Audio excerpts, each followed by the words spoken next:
I want to touch up on something that Mr. Frost said. He kept asking, "Where's your bill? Where's your bill?" And there are two schools of thought up here as we try to address the crime crisis in Washington, D.C. and try to come to solutions.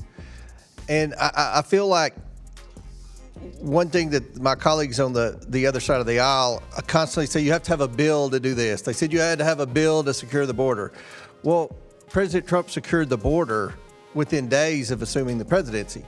It wasn't the lack of a bill, and their bill, by the way, had a lot of amnesty in there, which made it a toxic bill, and that was a poison pill, as we say often about bills. So there's also a school of thought that to alleviate poverty or to control poverty, you have to have a bill, you have to have government programs, you have to hire a bunch of government bureaucrats, you have to have government funding, and it has to increase by 10% every year, for every year, year after year, year after year, year after year. Many of us, myself included, believe that the best way to end poverty is to try to help grant access to a good paying job.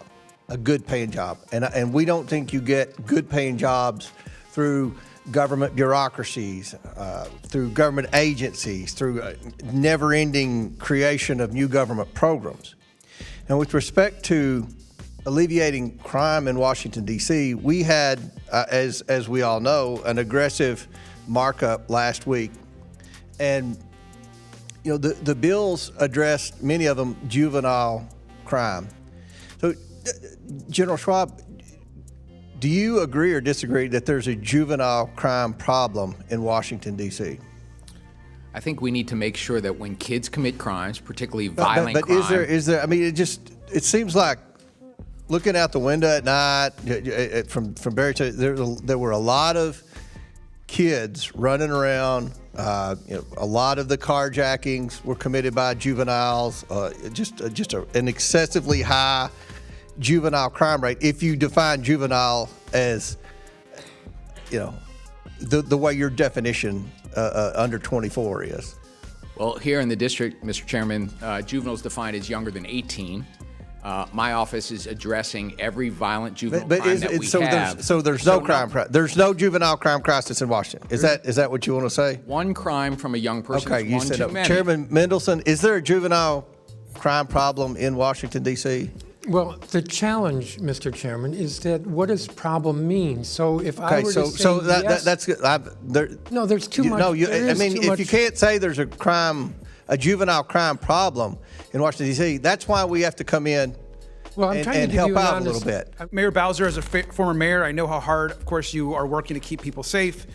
You have said that mass ICE agents on the streets of D.C. are not helping, which I appreciate, and all of us appreciate.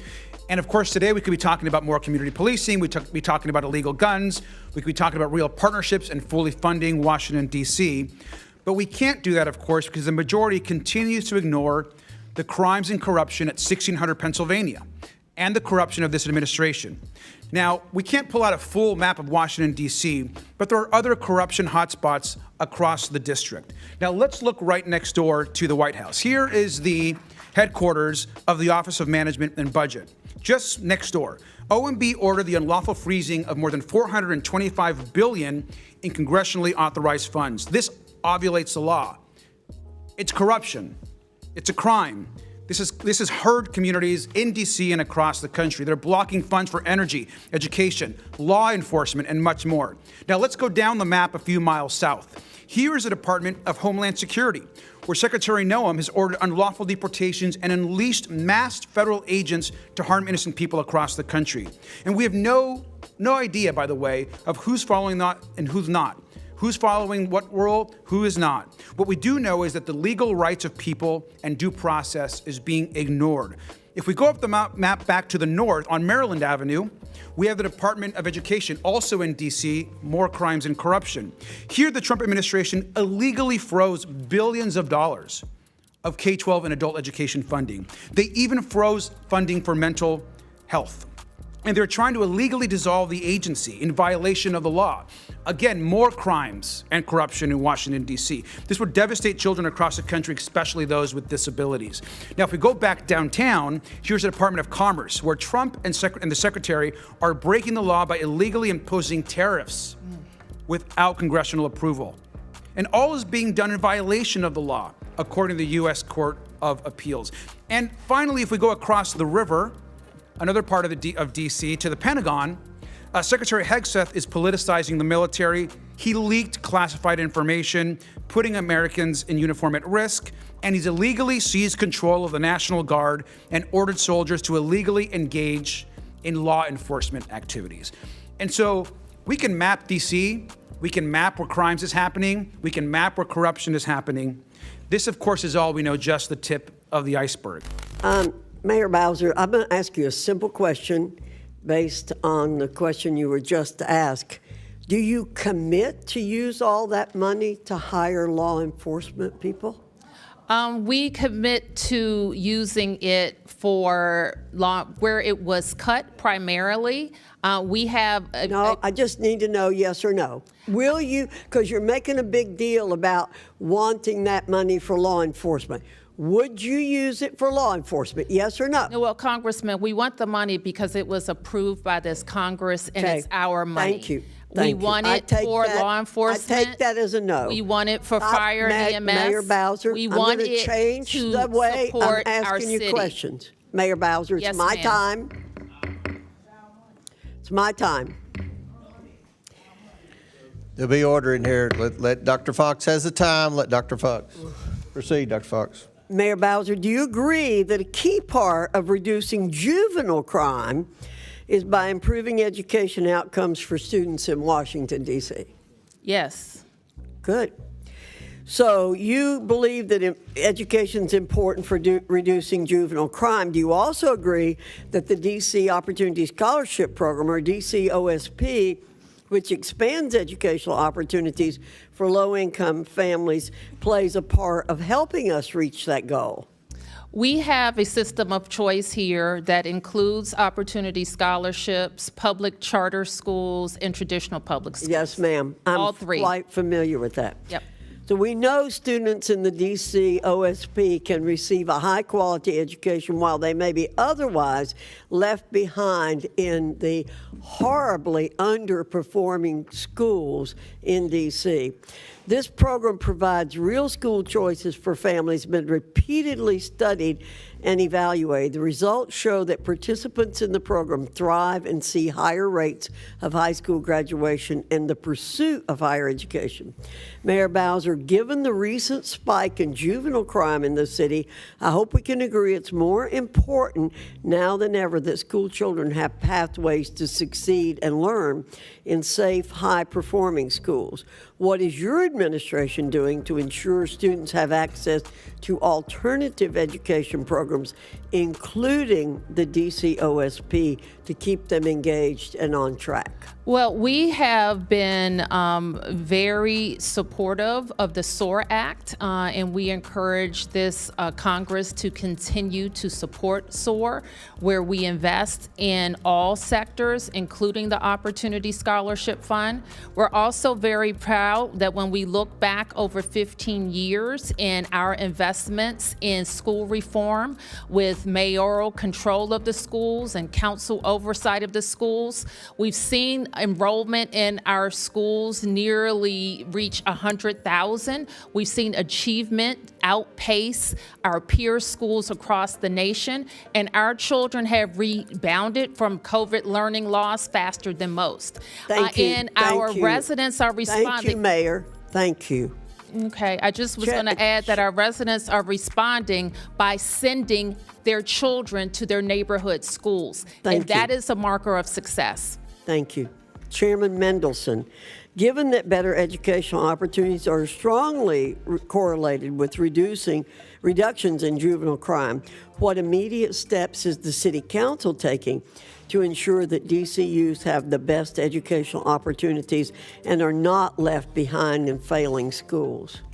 Well, Congresswoman, thank you for that question. The council has actually taken a number of steps to ensure that funding is not cut to our local schools, that the individual schools in DCPS and in the charter schools are fully funded. We have been very aggressive about assuring that. But I want to note that the legislation that was passed would have the effect of cutting DCPS by $17.5 million a year. That is hurting kids, hurting 50,000 kids in our DCPS system because they will get $17.5 million less, and that is substantial. Thank you. A.G. Schwab, what evidence does your office have that designated juvenile curfew zones have successfully reduced incidents of teenagers roaming or causing disturbances in residential neighborhoods, and how are those results measured? We have seen, and I support the chief's use of curfew with respect to juveniles. The way the curfew has been used here in the district is a tool for the MPD to ask young people to disperse if there are large groups of them. That has been largely successful.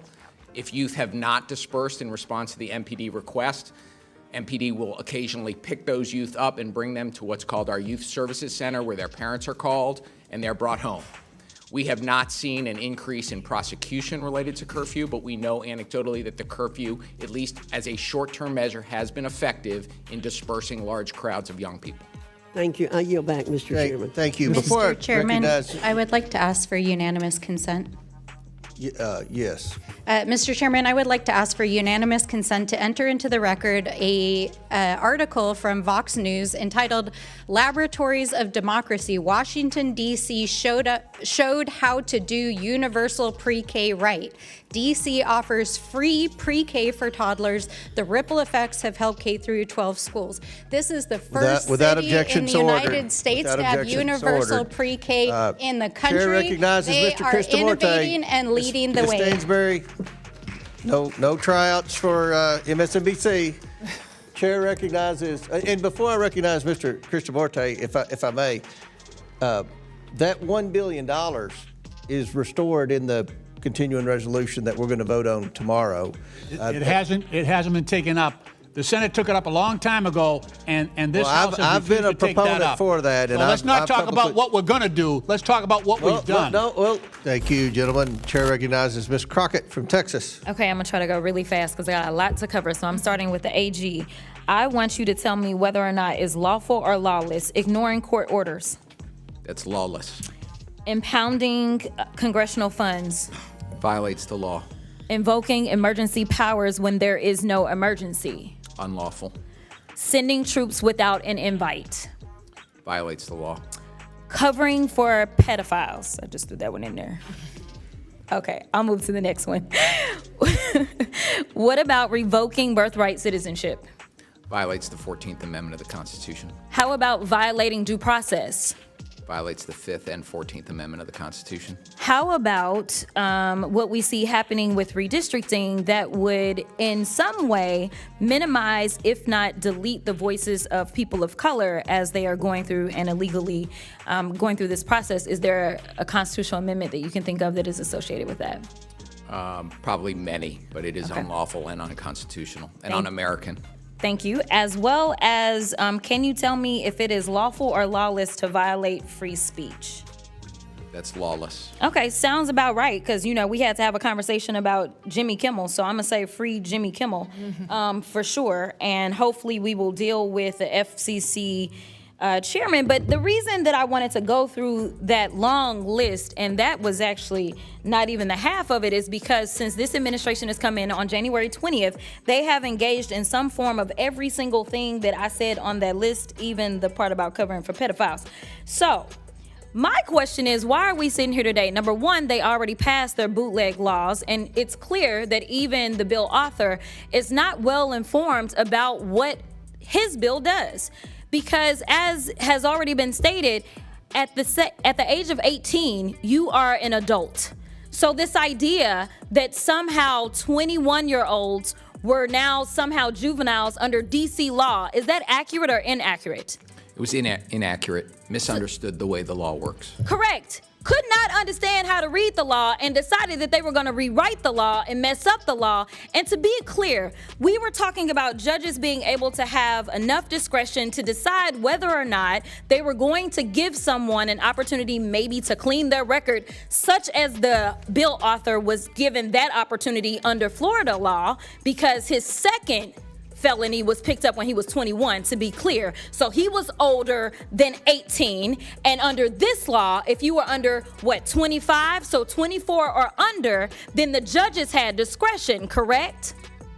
But only in certain kinds of cases, not the most serious cases. And in fact, that discretion was, as we know, exercised very rarely. And it would have been an opportunity had the Congress wanted to talk with the folks who are involved in applying that law and seeing how it works to understand that this is not a law that's out of sync with other states, and it's working. Thank you so much. And the reason that it matters is because now the gentleman from Florida is trying to become a governor, and chances are maybe D.C., once they get statehood, could have had a future governor that had a second chance. But since they don't want other people to have chances that they've been given, they want to just pretend like they are bigger and better and badder than. So I will move on because I am frustrated that we are having this hearing when we know that this administration can't take care of their own business. Republicans claim to be very worried about crime, but a quick look into their own party shows just how much they're willing to cover up and forgive in pursuit of power. Trump is using the National Guard and ICE not to protect people, but to scare them and to control them. He positions himself as the only answer to problems that he's actively making worse. If Republicans were really serious about crime, they'd hold their own leaders accountable, instead of turning a blind eye whenever it's politically convenient.